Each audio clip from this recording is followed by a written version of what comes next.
বর্তমান রেকর্ড আপনি ধরেছেন, তার মানে একটু নিরাপদ আছেন। তার মানে এই না যে জমির প্রকৃত মালিক আপনার নামে হয়ে গেছে।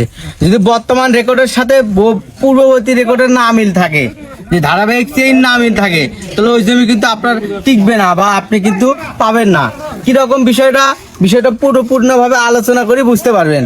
ধরুন আপনি বাধ্যতা সম্পত্তি সেই হিসেবে খাচ্ছেন, বর্তমান রেকর্ড আপনার নামে হয়ে আছে, কিন্তু পূর্ববর্তী রেকর্ড অন্যজনের নামে, এস এর রেকর্ড অন্যজনের নামে, সিএস রেকর্ড অন্যজনের নামে, কিন্তু বর্তমান রেকর্ড আপনার নামে হয়ে আছে।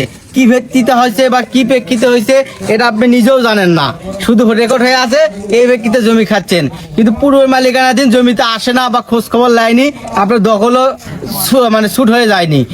কিন্তু পক্ষান্তরে পূর্বের মালিক এসে করতেন বা সিএস থেকে ধারাবাহিকতাভাবে আপনার নামে যদি মামলা করে, সেই মামলা অনুযায়ী রেকর্ড যদি ভেঙে ফেলে দেয়, তাহলে কিন্তু জমি কিন্তু হারিয়ে ফেলবেন।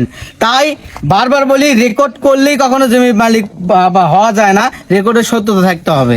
পক্ষান্তরে দলিলেরও সেম টু সেম, আপনি একজনের থেকে জমি ক্রয় করছেন বা কিনছেন, তার নামে কতটুকু কাগজের সত্যতা আছে সেটা দেখতে হবে।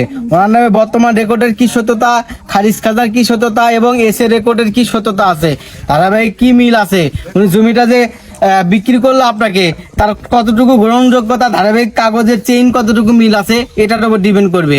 উদয় ওনার নামে এস এ রেকর্ড নাই, সিএস নাই, অথবা ওনার কেনার কোনো সঠিক নাই, উদয় নিজ নামে খালি রেকর্ড করছে, সেই রেকর্ডের ব্যক্তিতে আপনার কাছে জমি বিক্রি করছে, ওটাও কিন্তু ঝামেলা হবে। ভবিষ্যতে আদালতে মামলা হবে, মোকদ্দমা হবে, বিভিন্ন ঝামেলায় পড়বেন।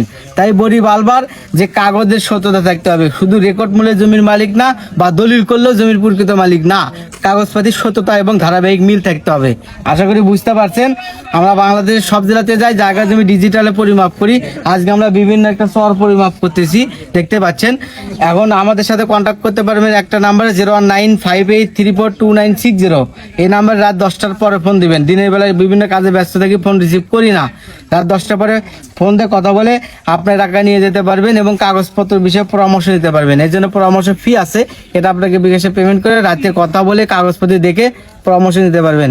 সবাই ভালো থাকবেন, সুস্থ থাকবেন। আল্লাহ হাফেজ।